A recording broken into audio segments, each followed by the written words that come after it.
My job is now much easier after the talk of Dr. Debajit Roy. And the important take-home message from his talk was that parenteral nutritional intradialytic will only tide over the acute crisis in ICU or in some dialysis patients who are acutely serious. But what about regular dialysis patients? So protein energy wasting, as SRNM expert panel defined as state of decreased body stores of protein and energy fluids, that is body proteins and fat masses.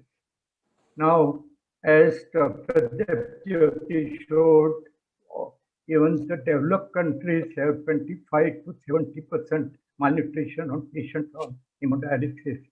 The malnutrition at various centers, some they just look after subjective global assessment, at some places that do malnutrition inflammation score, but it is highly prevalent. Now all of us know this slide. There are multiple factors which causes protein energy wasting in CKD, and it has got its effect with low albumin, low pre-albumin, decreased weight, decreased BMI, increased mortality, increased hospitalization, and increased cardiovascular complications. The only survival paradox is in obese patients who are on dialysis. They live better quality of life and they live longer. So what are the ISRNM criteria? Dr. Roy has already discussed this. So to simplify, when a patient has serum albumin of less than 3.8 or cholesterol less than 100, we call it marker of malnutrition. In our country, pre-albumin is not done routinely, so we rely on albumin. Then body mass. Any patient with a BMI less than 23, it should be considered as malnutrition and unintentional weight loss over time of 5% over 3 months or over 10% over 6 months. Then that patient is malnourished.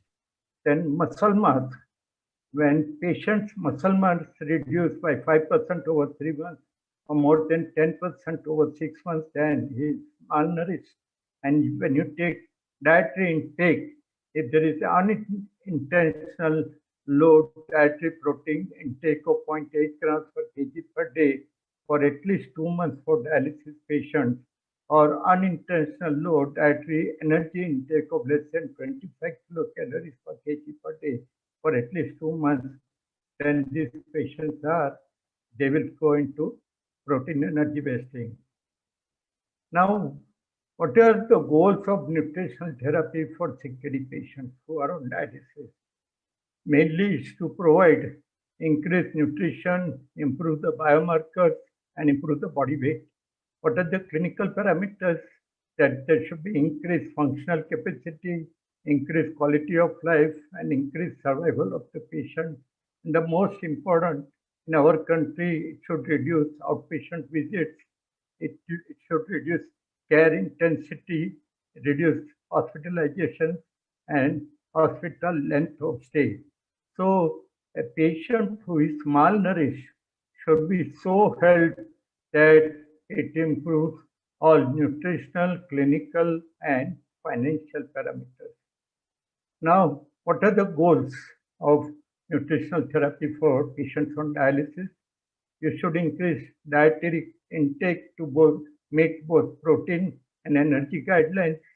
You should improve body composition and biomarkers to achieve healthy BMI and prevent decline in serum biomarkers. You should improve quality of life and physical function, improve cardiovascular health, and reduce mortality and morbidity. So there is decreased frequent clinical visits and hospitalization. We should also help to slow down rate of progression and maintain residual renal function and improve survival. Now, this particular topic was very well covered by Dr. Kalanthar today morning, and he very nicely showed that those patients who are on twice-a-week dialysis, you should improve their nutritional intake of proteins on the day of dialysis because that is a hypercatabolic state, but other 5 days when they are not on dialysis to maintain residual renal function, they should be on a pre-dialysis CKD diet, that is protein-restricted diet. So nutritional therapy in CKD should consider all the nutrients, the energy, the water, protein, carbohydrate, lipids, sodium, potassium, phosphorus, calcium, other elements, and vitamins. So, do we give nutritional support to all the patients? Besides the International Society of Renal Nutrition guidelines, they say that you do periodic nutritional screening of the patient. So every 3 months or 6 months, either your dietitian or a senior nurse in the dialysis department should fill up a chart, or you can ask a very smart patient's relative to fill up a chart and keep the record, do the nutritional assessment, you do nutritional counseling of the patient with the dietitian, optimize intake of the patient, and manage comorbid conditions like infections or uncontrolled diabetes or blood pressure.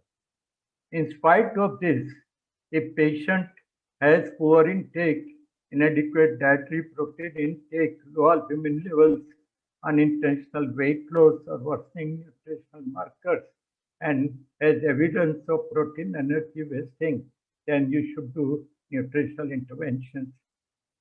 By nutritional intervention is continue to counsel the patient, add CKD specific oral nutritional supplement. If there is an improvement, then you maintain that nutrition. If there is no improvement or deterioration, you intensify the therapy and you use adjuvant therapies. So, as Dr. Chakravarti has already shown the requirements of energy, protein, sodium, potassium on a dialysis patient, all of us know that energy, sodium, potassium, phosphorus, almost insane. The protein intake increased to 1.2 grams per kg per day. Those patients who are obese and highly diabetic, energy intake can be reduced to 30 kilocalories per kg per day. So what are the feeding strategies? You continue dietary advice with nutritional counseling, continue to counsel the patient throughout his illness, and give oral nutritional supplements. If patient is not taking orally, depression or any neurological condition or severe anorexia, put enteral nutrition, tube feeding, and the red flag is parenteral nutrition only if patient has GI disturbance or an obstruction or an acute illness. So indications, I'm just reiterating that when patient has a poor appetite, poor protein intake, poor energy intake for more than 2 months, he has lost weight, he has low albumin, he has low pre-albumin, MIS score is more than 5, and HCA score of B or C, then you should give enteral supplementation. Now, after you screen the patient and make a diagnosis of protein energy wasting, you do dietary counseling and ONS. If there is improvement, maintain it. If there is deterioration, put a tube and feed the patient. Your interdialectic parenteral nutrition should come only as a last resort. Intensify your ONS therapy. You make adjunct treatment with antidepressants or anabolic steroids or by control of infection or inflammation, and try to correct your protein energy wasting. So the enteral nutrition is always favored over intradialectic or parenteral nutrition. And why? Because it is more physiological, it is tolerable, it's a demonstrated efficacy, available and affordable, and it improves clinical outcomes.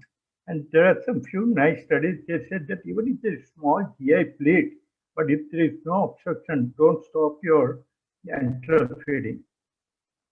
So benefits of oral nutritional supplementation in protein energy wasting are It lowers mortality, it improves quality of life scores, it increases body weight, and improves anti-anemia response to erythropoietin.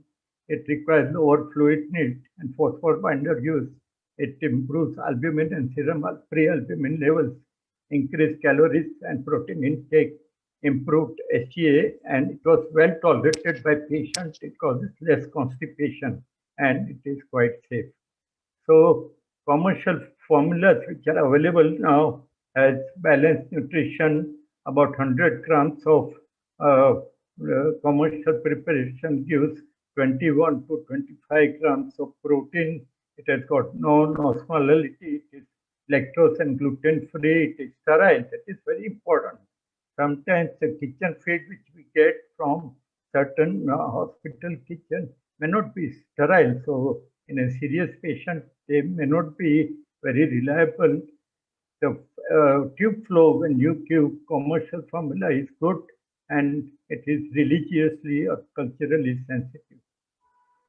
It is a complete formula. It meets physiological needs for both non-dialyzed and dialyzed patients because there are two formulas available. You can give it as a liquid or pudding or a bar, and you can mix it with foods or beverages, and you can use it with ice cream also, and you can use it in mealtime recipes. The renal specific oral nutritional supplements can give you adequate protein as per need of stage of CKD. That's got good glycemic index. MUFA is high. It has minerals. Fluid volume required is less. Caloric density is high, and it has got fibers also. So, what do? Do you give nutritional supplement only during dialysis? No. A patient who is not eating well, you can give a nutritional gap 2 or 3 times a day on non-hemodialysis days. You can give it 1 or 2 hours after major meals or whenever patient takes medicines with water, you add 1 or 2 scoops of those oral nutritional supplements and ask him to maintain his caloric and protein intake. This is called as MAD pass, and it is if patient is explained properly, whatever water he takes can be utilized in increasing his caloric and protein intake. And during dialysis, it will counteract dialysis-driven catabolism. So you can give about 100 grams of powder because it is done observed by either a technician or a nurse or a relative. You can start just before dialysis, give during dialysis, and give after dialysis. Now, the important part of this talk is always use the gut. Put rice tube or peg feeding tube if patient has swallowing problem. Give intradialytic only if GI tract is not working. You can give antidepressants, anabolic steroids, and appetite stimulants. So again, coming back to the previous slide, that parenteral nutrition is only the last need. So proposed algorithm, so which patients, those who are not eating, those who have lost weight, those albumin is less than 3.8, MI score is high, and in CKD stage 1 to 4, low protein supplements available. CKD stage 5 on dialysis, you've got high protein supplements available. So again, following the chart, this is to emphasize to all of you that if there is no improvement, you intensify the therapy, put a tube. If you have to put a PEG tube also for a long-term management, that's fair enough. More better than parenteral interventions, which should be used only during acute illnesses, and you can use adjuvant pharmacological and dialysis therapies. We did a study in our dialysis unit in 2014, and this study was published in as an original article in JAMA, and we gave all dialysis patients on the day of dialysis about 100 grams of oral nutritional supplements. And what we looked at was improvement in albumin, weight, hemoglobin levels, safety parameters were potassium, phosphorus, and other parameters were SGA score and MIS score. And What we observed that over a period of 3 months, the patient's hemoglobin improved. Those who were maintaining hemoglobin, the requirement of erythropoietin came down, their weight improved, their albumin improved levels, and their SGA score improved, and MIS score also improved. And this study, elegant study, showed a patient survives much better during hospitalization if they are on oral nutritional supplement and during dialysis. And this another study showed that patients who received oral nutrition supplement, they required less hospitalization and less number of days in the hospital if they were supported with oral nutrition supplement. So key points from my talk are enteral nutrition is indicated when nutrition goals are not met by conventional means. The timing and characteristic of enteral feed should be suitable for each patient. If nutritional counseling and oral nutrition supplement do not show improvement, increase ONS dose. If unsuccessful, use tube feeding, or at last resort, you use IDPN. Even in absence of randomized controlled trials, many retrospective studies suggest benefit of enteral nutrition, especially ONS, in improving morbidity and mortality. And concluding my talk, protein energy wasting is a common in patients with CKD at various stages and is associated with poor clinical outcomes. Nutritional screening and assessment are necessary before recommending nutrition therapy to determine diagnosis, which will be the basis for nutrition therapy. Nutrition therapy requires an individual and systematic approach in CKD, and clinical evidence supports supplementation with renal-specific ONS to improve multiple clinical outcomes throughout the spectrum of CKD. Thank you.